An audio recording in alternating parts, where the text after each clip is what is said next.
શું તમે ક્લાસરૂમમાં પ્રશ્ન પૂછતા મૂંઝાવ છો? તો અત્યારે જ ડાઉનલોડ કરો યુથ એજ્યુકેશન. નમસ્કાર વિદ્યાર્થી મિત્રો, યુથ એજ્યુકેશનમાં આપનું હાર્દિક સ્વાગત છે. ધોરણ 11 વિષય વાણિજ્ય વ્યવસ્થા અને સંચાલન, ચેપ્ટર નંબર 10 આંતરરાષ્ટ્રીય વેપાર. આજનો ટોપિક સૌથી મહત્વનો ટોપિક છે. આ ટોપિકનું નામ છે આયાત વિધિ. મોસ્ટ આઈએમપી પ્રશ્ન છે, પરીક્ષામાં પૂછી શકાય આવો. બીજું, ઘણા બધા વિદ્યાર્થીઓને આ પ્રશ્ન અઘરો લાગતો હોય, અટપટો લાગતો હોય તો વિદ્યાર્થી મિત્રો ગભરાવાની બિલકુલ જરૂર નથી. તમારા માટે જ આપણે આ ટોપિકને બિલકુલ સહેલો કરીને આ વિડીયો બનાવ્યો છે, જેથી તમે બહુ સરળતાથી ચપટી વગાડતા વગાડતા સમજી શકો. તો બહુ સરળ પ્રશ્ન છે, બહુ સરળ આન્સર છે, પણ ધ્યાન આપવું પડશે, એ ફરજિયાત છે. ચાવી છે આ હુંડી ઓસાદ માલ આયા ડોકમાં. ફરી એકવાર ચાવી બોલું છું, આ હુંડી ઓસાદ માલ આયા ડોકમાં. ચાવી છે. પહેલા 5 મુદ્દા આ સેશનમાં જોઈશું, બાકીના 4 મુદ્દા આના પછીના સેશનમાં જોઈશું. કારણ કે આખી પ્રક્રિયા એકસાથે હું ભણાવીશ તો તમે કંટાળી જશો અને બોર્ડમાં મારે એટલી જગ્યા નથી કે હું સંભાળી શકું. તો શરૂઆત કરીએ. સૌથી પહેલો મુદ્દો, આયાત પરવાનો મેળવવો. પરવાનો એટલે કે પરમિશન મેળવવી.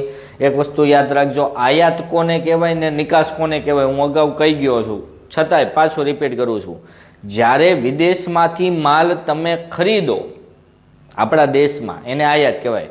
દાખલા તરીકે ભારતનો કોઈ વેપારી વિદેશમાંથી 2 મશીનરી લઈને આવે છે તો એને આયાત કરી કહેવાય. જ્યારે નિકાસ કોને કહેવાય? તો ભારતની કોઈ વસ્તુ વિદેશમાં વેચવા માટે જાય તો એને નિકાસ કહેવાય. દાખલા તરીકે ભારતમાંથી કોઈ કંપની 1 લાખ મીટર કાપડ અમેરિકાને વેચે તો એને નિકાસ કરી કહેવાય. આયાત એટલે વિદેશની વસ્તુ ભારતમાં ખરીદવી અને નિકાસ એટલે ભારતની વસ્તુ વિદેશમાં વેચવી. આટલું વસ્તુ કન્સેપ્ટ ક્લિયર હોવો જોઈએ, આ વસ્તુ તમારા મગજમાં ક્લિયર હોવી જોઈએ. અહીંયા આપણે જોવાનું છે આયાત વિધિ. આયાત વિધિ એટલે કે વિદેશમાંથી માલ ભારતમાં મંગાવવા માટેની વિધિ અથવા વિદેશમાંથી વસ્તુ ખરીદવા માટેની વિધિ, એને આપણે કહીએ છીએ આયાત વિધિ. મતલબ દાખલા તરીકે હું આયાતકાર છું, મારે વિદેશમાંથી 5 LCD ટીવી મંગાવવા છે તો હું બની ગયો? આયાતકાર બની ગયો. તો આયાત વિધિ એટલે શું? તો આયાત કરવા માટેની વિધિ. શરૂઆત કરીએ આપણે. સૌથી પહેલો આયાત પરવાનો મેળવવો. તમારે આયાત કરવી હોય કે નિકાસ કરવી હોય, સરકારની પરવાનગી તો મેળવવી જ પડે. તો આયાત પરવાનો મેળવવો એટલે કે સરકાર પાસેથી આયાત કરવા માટેની પરવાનગી મેળવવી.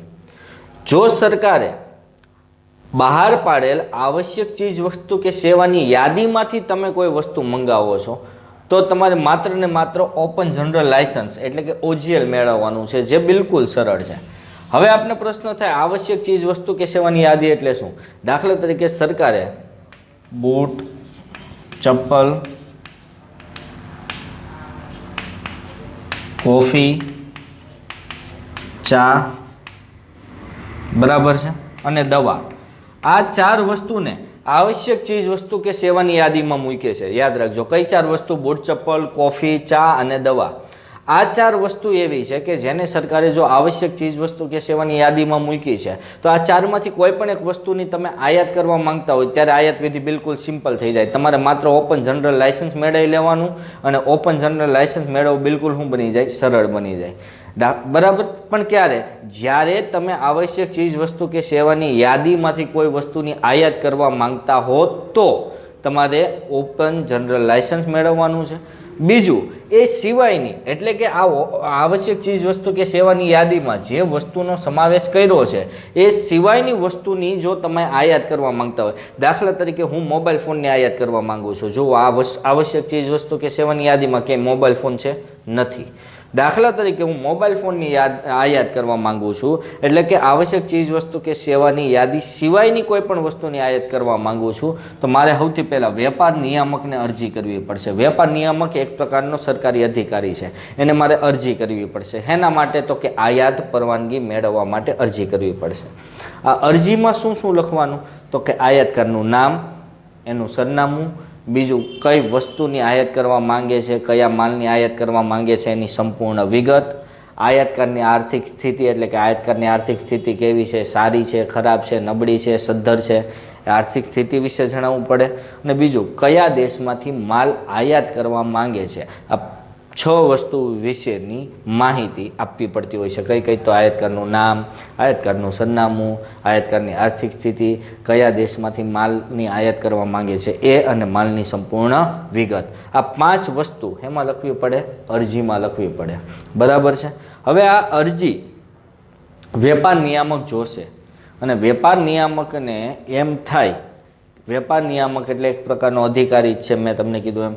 એ અધિકારીને એમ થાય કે નહીં, બરાબર છે, આયાત અરજી છે એ બરાબર છે, સંતોષ છે, આપને ગમે છે, તો વેપાર નિયામકને જો સંતોષ થાય તો જ તમને આયાત કરવાનો પરવાનો આપશે. પરંતુ આ અરજી જોતા વેપાર નિયામકને એમ લાગે કે નહીં ભાઈ, આને આયાત કરવાની પરવાનગી આપવા જેવું નથી, તો એ તમને પરવાનો આપશે નહીં.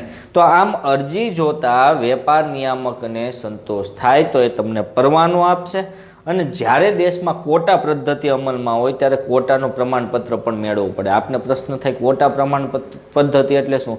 દાખલા તરીકે સરકારે નક્કી કર્યું હોય કે કોઈ વ્યક્તિ વધુમાં વધુ 50 મોબાઈલ ફોનની જ આયાત કરી શકશે, તો 50 ફોનનો ક્વોટા થઈ ગયો, તો એને ક્વોટા પદ્ધતિ અમલમાં કહેવાય. બરાબર છે. જ્યારે સરકારે કઈ વસ્તુ કેટલા પ્રમાણમાં આયાત કરવી એ નક્કી કરી રાખ્યું હોય તો એને કહેવાય ક્વોટા પદ્ધતિ. હવે સરકારે 50 મોબાઈલ ફોન આયાત કરવાના છે, વધુ ને વધુ 50 ફોન, એનાથી વધારે નહીં, તો કેટલા ફોન આયાત કરવાનું તમને મંજૂરી આપી છે એનું ક્વોટાનું પ્રમાણપત્ર પણ તમારે રજૂ કરવું પડે. દાખલા તરીકે વેપાર નિયામકે તમને અરજી જોતા 50માંથી 30 ફોન જ તે આયાત કરવાની મંજૂરી આપી, તો તમે કેટલા ફોન? 30 ફોન આયાત કરવાનું જ પ્રમાણપત્ર મળશે. બરાબર છે. તો આખી વિધિને હું ફરી એકવાર રિપીટ કરું છું, યાદ રાખજો. સૌથી પહેલાં આયાત પરવાનો મેળવવો. કઈ રીતે મેળવશો? સરકારે આવશ્યક ચીજ વસ્તુ કે સેવાની યાદી બહાર પાડી છે.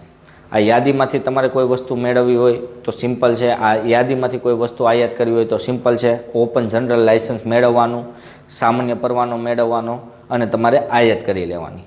પરંતુ સરકારે જે આવશ્યક ચીજ વસ્તુ કે સેવાની યાદી છે એ યાદી સિવાયની કોઈ બહારની વસ્તુ તમારે આયાત કરવી હોય તો વેપાર નિયામકને અરજી કરવી પડે. અરજીમાં આયાતકારનું નામ, એનું સરનામું, માલની સંપૂર્ણ વિગત, આયાતકારની આર્થિક સ્થિતિ, કયા દેશમાંથી માલ આયાત કરવાનો છે એ લખવું પડે.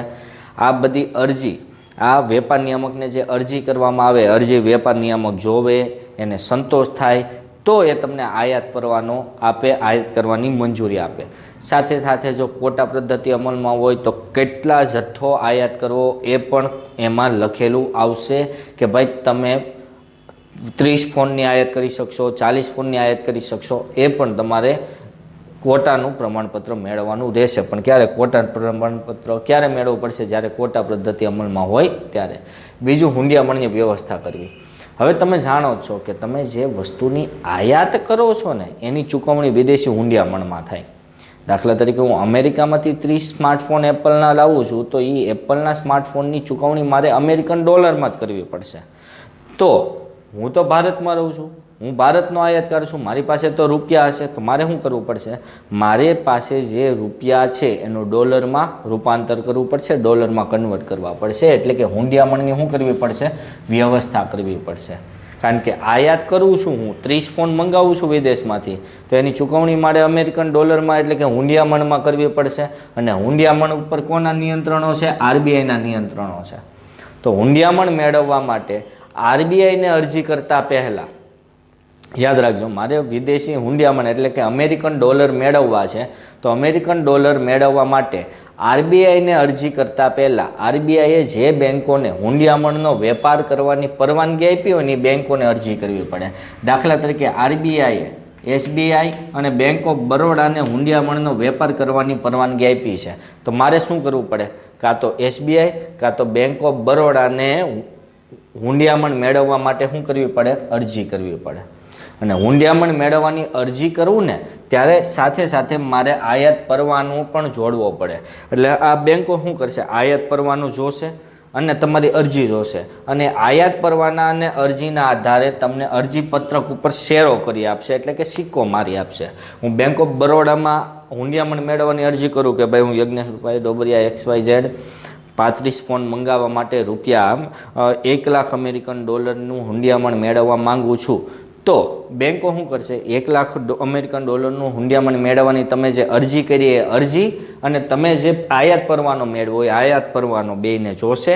યોગ્ય લાગશે તો એમાં સિક્કો મારીને એ કોને મોકલી આપશે અરજી, આરબીઆઈને મોકલી આપશે અને આરબીઆઈ તમને શું કરશે, હુંડિયામણ મંજૂર કરશે. એટલે કે આરબીઆઈ તમને હુંડિયામણ આપી દેશે. આરબીઆઈ તમને 1 લાખ ડોલર આપી દેશે અને સામે તમારે એટલા રૂપિયા આપી દેવાના. બીજું, તમારે આ જે હુંડિયામણ મેળવવા માટે જ્યારે અરજી કરો ને ત્યારે વર્તમાન ચલણ દર પ્રમાણે એટલે કે $1 બરાબર કેટલા રૂપિયા થાય છે એ પ્રમાણે તમારે જેટલા પણ હુંડિયામણ જોતું હોય એને કન્વર્ટ કરવું પડે, અમેરિકન ડોલરમાં કન્વર્ટ કરવું પડે છે. દાખલા તરીકે મારે 1000 અમેરિકન ડોલર જોતા હોય અને $1નો ભાવ 76 રૂપિયા ચાલતો હોય તો મારે આરબીઆઈને કેટલા રૂપિયા આપવા પડશે, 76,000 રૂપિયા આપવા પડશે. આમ તમારે કોઈ પણ દેશનું ચલણ જોતું હોય એ ચલણને હેમાં કન્વર્ટ કરવું પડશે, અમેરિકન ડોલરમાં કન્વર્ટ કરી અને ફોર્મમાં લખવું પડશે. બરાબર છે. ત્રીજું, ઓર્ડર મૂકવો. હવે તમે આયાત કરવા માંગો છો, તમે આયાત કરવાની પરવાનગી લઈ લીધી, આયાત કરવા માટે જેટલા હુંડિયામણની જરૂર પડતી તે હુંડિયામણ તમે લઈ લીધું આરબીઆઈ પાસેથી. હવે તમારે શું કરવાનું, ઓર્ડર મૂકવાનો. ઓર્ડર મૂકવા માટે દાખલા તરીકે તમે અમેરિકામાંથી ફોન મંગાવવા માંગો છો એપલના, તો અમેરિકામાં એપલના ફોન વેચતા વેપારીઓ અથવા એપલનો ફોનનું ઉત્પાદક છે એ ઉત્પાદક પાસેથી તમે માલની વિગતો, કિંમત અને શરતો મંગાવશો. કે ભાઈ તમે શું કરશો, અમેરિકામાં જેટલા એપલ ફોનના વેપારી છે એની પાસેથી વિગત મંગાવશો કે એની પાસે કયા કયા ફોન છે, એની કિંમત શું છે, એ કઈ શરતે તમને વેચાણ કરવા માંગે છે. હવે અમેરિકાના વેપારીઓએ તમને આ બધું મોકલી દીધું, કિંમત, શરતો, માલની વિગતો. એમાંથી તમને જેની શરત અનુકૂળ હોય એટલે કે અમેરિકાનો જે વેપારી તમને બહુ સસ્તા સારા ફોન આપતો હોય અને જેની શરતો તમને અનુકૂળ લાગે, તમને એમ થાય કે નહીં ભાઈ આ વેપારી પાસેથી ખરીદી કરવા જેવી છે, સસ્તું છે, સારું છે અને પૈસા તે 50% બાકી રાખે છે, તો જે વેપારીની શરત અનુકૂળ હોય એને તમે શું આપશો, ઓર્ડર આપશો. હું આયાતકાર છું તો હું એને ઓર્ડર આપીશ કે ભાઈ 30 ફોન મારે જોતા છે, એનો ઓર્ડર હું તને આપું છું. તો આયાતકાર નિકાસકારને જે ઓર્ડર આપે એને ઇન્ડેન્ટ કહેવામાં આવે છે. યાદ રાખજો, ફરી એકવાર કહું છું, આયાતકાર નિકાસકારને જે ઓર્ડર આપે એને શું કહેવાય, ઇન્ડેન્ટ કહેવામાં આવે છે. આ શબ્દ નવો આવ્યો, યાદ રાખજો. આ આખો ટોપિક છે એમાં ઘણા બધા શબ્દ નવા આવશે. ઇન્ડેન્ટ, બરાબર. ઇન્ડેન્ટમાં કઈ કઈ વિગતો હોય, માલની વિગત, એની કિંમત, પેકિંગ, માલનો વીમો, ટ્રાન્સપોર્ટ કંપનીનું નામ, આ બધી જ વિગતો ઇન્ડેન્ટમાં લખેલી હોય. મતલબ જ્યારે હું એને ઓર્ડર આપીશ ત્યારે ઓર્ડરમાં દરેક વિગતો લખેલી હોય કે ભાઈ મારે આ ફોન જોઈએ છીએ, એની કિંમત આટલી, વીમો, પેકિંગ કયા પ્રકારનું કરવું, ટ્રાન્સપોર્ટ કંપની એટલે કે કઈ ટ્રાન્સપોર્ટ કંપનીમાં માલ આવશે, આ બધું જ ઇન્ડેન્ટમાં લખેલું હોય છે. ચોથું, શાકપત્ર મોકલવું. હવે જ્યારે હું અમેરિકાથી ફોન મંગાવું છું ને તો એને મારી ઉપર વિશ્વાસ ન હોય, હું આયાતકાર છું, એને મારી ઉપર વિશ્વાસ ન હોય કારણ કે હું એને નથી ઓળખતો, એ મને નથી ઓળખતો. તો મેન નિકાસકારને, અમેરિકાના વેપારીને પ્રોબ્લેમ આવે કે ભાઈ હું ફોન તો મોકલી દઈશ પણ સામેવાળા વ્યક્તિએ પૈસા ન આપ્યા તો, આવું એક ટેન્શન એને હોય. એના માટે એ શું કરે ખબર, આપણી પાસે શાખપત્ર માગે. શાખપત્ર એટલે શું સમજીએ. શાખપત્ર એટલે આયાતકાર વતી નિકાસકારને નાણાં ચૂકવવાની ખાતરી આપતો દસ્તાવેજ. બરાબર છે. ફરી એકવાર કહું છું, શાકપત્ર એટલે શું, આયાતકાર વતી નિકાસકારને નાણાંની ચૂકવણીની ખાતરી આપતો દસ્તાવેજ. એટલે મારે શું કરવું પડશે, મારે મારી બેંક પાસે જવું પડશે, બેંકને કહેવું પડશે કે ભાઈ મને શાકપત્ર આપ. એ શાકપત્રમાં લખેલું હશે કે ભાઈ હું એસબીઆઈનો મેનેજર આ યજ્ઞેશભાઈ ડોબરિયા અમારે ત્યાં 10 વર્ષથી ખાતું ધરાવે છે, એની શાખ સારી છે, એની આર્થિક પરિસ્થિતિ સારી છે, તમારા મોબાઈલ ફોનના $1 લાખ પેમેન્ટ જો યજ્ઞેશભાઈ ડોબરિયા નહીં ચૂકવે તો એસબીઆઈ ચૂકવી આપશે એવી અમે ખાતરી આપીએ છીએ. આમ શાકપત્ર હું કોની પાસે લઉં છું, મારી બેંક પાસેથી. એટલે મારી બેંકે સામેવાળા નિકાસકારને ગેરંટી આપી કે જો હું પૈસા એટલે કે આયાતકાર પૈસા નહીં ચૂકવે તો કોણ ચૂકવી આપશે, આયાતકારની બેંક પૈસા ચૂકવી આપશે એવી ખાતરી આપતો દસ્તાવેજ આપ્યો. અને એ દસ્તાવેજને શું કહેવાય, શાકપત્ર. આ શાકપત્ર શા માટે મંગાવે નિકાસકાર? આયાતકારની આર્થિક સ્થિતિ જાણવા માટે. ઓલો અમેરિકાનો વેપારી મારી આર્થિક સ્થિતિ જાણવા માટે શાકપત્ર મંગાવે કે ભાઈ આ યજ્ઞેશભાઈ ડોબરી આપણી પાસેથી 30 ફોન તો મંગાવે છે, પણ એની આર્થિક સ્થિતિ તો સારી છે ને, એ પૈસા આપી શકે એમ તો છે ને, એ ધુંબો તો નહીં મારી દે ને, એ જાણવા માટે હું મંગાવે શાકપત્ર. આ શાકપત્ર આયાતકાર કોની પાસેથી મેળવતો હોય છે? પોતાની બેંક પાસેથી મેળવતો હોય છે. એટલે મારે શાકપત્ર કોની પાસેથી મેળવવું પડશે? મારી બેંક પાસેથી. દાખલા તરીકે મારું ખાતું SBIમાં છે તો મારે SBIમાંથી શાકપત્ર મેળવવું પડશે કે SBIને કહેવું પડશે કે ભાઈ મને લખી દો કે હું સદ્ધર માણસ છું, હું એના પૈસા ચૂકવી દઈશ, અને જો હું ન ચૂકવું તો કોણ ચૂકવી દેશે? SBI. આમ મારા વતી પૈસા ચૂકવવાની ગેરંટી લીધી કોને? SBIએ લીધી. જો હું નહીં ચૂકવું તો કોણ ચૂકવી દેશે? SBI ચૂકવી દેશે. એટલે નિકાસકારને ખાતરી મળી ગઈ કે ચાલો ભાઈ આપને આપણા નાણાં મળી જશે, એવી એને શું મળી ગઈ? ખાતરી મળી ગઈ. કારણ શું? કારણ કે મારી બેંકે શાકપત્ર આપ્યું કે કદાચ યજ્ઞેશભાઈ ડોબરિયા 30 ફોનનું પેમેન્ટ નહીં કરે તો કોણ કરી દેશે? SBI બેંક પેમેન્ટ કરી દેશે. નિકાસકારને નાણાં મળશે એવી ખાતરી મળી ગઈ. પરિણામે નિકાસકાર હવે બિંદાસ પોતાનો માલ નિકાસ કરશે, પોતાનો માલ મોકલી દેશે. હવે દસ્તાવેજો મોકલવા. હવે નિકાસકાર શું કરશે? માલ એમનેમ ન મળે. દાખલા તરીકે મેં આયાત કરી છે તો આયાત કરેલો માલ મને એમનેમ ન મળે. મારે શું કરવું પડે? મારી માલ છોડાવવો છે ભારતના બંદર ઉપર. અમેરિકાના વેપારીએ ફોન મોકલી દીધા, પણ એ ફોન મારે છોડાવવા છે તો મારે એ માલ માલિકીનો છે એના દસ્તાવેજો રજૂ કરવા પડે. એ દસ્તાવેજો કોની પાસે હોય? અમેરિકાના નિકાસકાર પાસે. નિકાસકાર શું કરે? પોતાની બેંક મારફતે એ દસ્તાવેજો કોને મોકલે? આયાતકારને. હવે આયાતકારે આ જે દસ્તાવેજો હોય ને એ બે પ્રકારના હોય. એક તો હુંડી સામેનો દસ્તાવેજ ને ચૂકવણી સામેનો દસ્તાવેજ. કઈ રીતે છે આ સમજીએ. દાખલા તરીકે હું એમ કહું કે સામેના નિકાસકારે મને ચૂકવણી સામેનો દસ્તાવેજ મોકલ્યો. એનો મતલબ શું થયો કે બેંકમાંથી મારે જો એ દસ્તાવેજો છોડાવવા હોય, કારણ કે દસ્તાવેજ વગર તો મને મારા આયાત કરેલા 30 ફોન મળશે નહીં, તો એ દસ્તાવેજ મારે છોડાવવા હોય તો મારે શું કરવું પડશે? બેંકને પૂરેપૂરું જે ફોનનું પેમેન્ટ છે એની ચૂકવણી કરવી પડશે. કારણ કે બેંક એ પેમેન્ટ કોને મોકલી દેશે? નિકાસકારને. તો મારે મારી બેંકને પૂરેપૂરું પેમેન્ટ ચૂકવવું પડશે, અને બેંકને હું પેમેન્ટ ચૂકવીશ ત્યારે જ બેંક મને એ દસ્તાવેજો આપશે. બરાબર છે? તો આ છે ચૂકવણી સામેનો દસ્તાવેજ. ને હુંડી સામેનો દસ્તાવેજ એટલે શું? મારે શું કરવી પડે? એક હુંડી સ્વીકારવી પડે કે ભાઈ હા હું આ રૂપિયા ચૂકવી દઈશ. જ્યારે હું હુંડીનો સ્વીકાર કરું ત્યારે મને દસ્તાવેજ મળે. આમ નિકાસકાર બે પ્રકારના દસ્તાવેજો મોકલતા હોય, કાં તો ચૂકવણી સામેનો દસ્તાવેજ ને બીજો હુંડીના સ્વીકાર સામેનો દસ્તાવેજ. તો આ બેમાંથી કોઈ પણ એક વસ્તુ મારે કરવી પડે. હું આયાતકાર છું તો કાં તો મારે ચૂકવણી કરી અને દસ્તાવેજ છોડાવવો પડે, કાં તો હુંડીનો સ્વીકાર કરીને દસ્તાવેજ છોડાવવો પડે. આ દસ્તાવેજ વગર આયાતકાર માલ છોડાવી શકતો નથી અથવા આયાતકાર માલ મેળવી શકતો નથી. તો ચાલો વિદ્યાર્થી મિત્રો હવે ઝડપથી આ 5 મુદ્દાનું રિવિઝન કરી લઈએ. આયાત વિધિમાં સૌથી પહેલો મુદ્દો આયાત પરવાનો મેળવવો. ત્રીજી વાર હું તમને રિવાઇઝ કરાવું છું. સિમ્પલી છે, ધ્યાનથી સાંભળજો. આ એક ટોપિક, આ પોઈન્ટ હવે રિવિઝનનો પોઈન્ટ મહત્ત્વનો રહેશે તમારા માટે. સૌથી પહેલાં તો આયાત પરવાનો મેળવવો હોય તો સરકારે જે આવશ્યક ચીજ વસ્તુઓની કે સેવાની યાદી તૈયાર કરી, એમાંથી તમે કોઈ વસ્તુની આયાત કરવા માંગતા હોય તો તમારે માત્ર OGL મેળવવાનું છે, એટલે કે ઓપન જનરલ લાયસન્સ. એ સિવાયની વસ્તુની આયાત કરવા માંગો છો તો તમારે આયાત પરવાનો મેળવવો પડે. એના માટે વેપાર નિયામકને અરજી કરવી પડશે. વેપાર નિયામકને અરજી કરવા માટે એ અરજી ફોર્મમાં તમારે આયાતકારનું નામ, સરનામું, આયાતકાર માલની સંપૂર્ણ વિગત, કયા દેશમાંથી માલ મંગાવવાનો છે એ, અને આયાતકારની આર્થિક સ્થિતિ, આ 5 વસ્તુ તમારે અરજી ફોર્મમાં જણાવવી પડે. હવે વેપાર નિયામક એક અધિકારી છે, એ અધિકારીને અરજી ફોર્મ જોઈને તમે સંતોષ થાય તો તમને આયાત પરવાનો આપશે, બાકી આપશે નહીં. હવે આયાત કરવાની પરવાનગી મળી ગઈ. બીજી વસ્તુ છે હુંડિયામણની વ્યવસ્થા કરવી. તમને ખબર છે કે આયાત કરો છો તો એની ચૂકવણી વિદેશી હુંડિયામણમાં કરવી પડશે. તો વિદેશી હુંડિયામણની વ્યવસ્થા કરવી પડે. આ હુંડિયામણનું નિયંત્રણ RBI પાસે છે.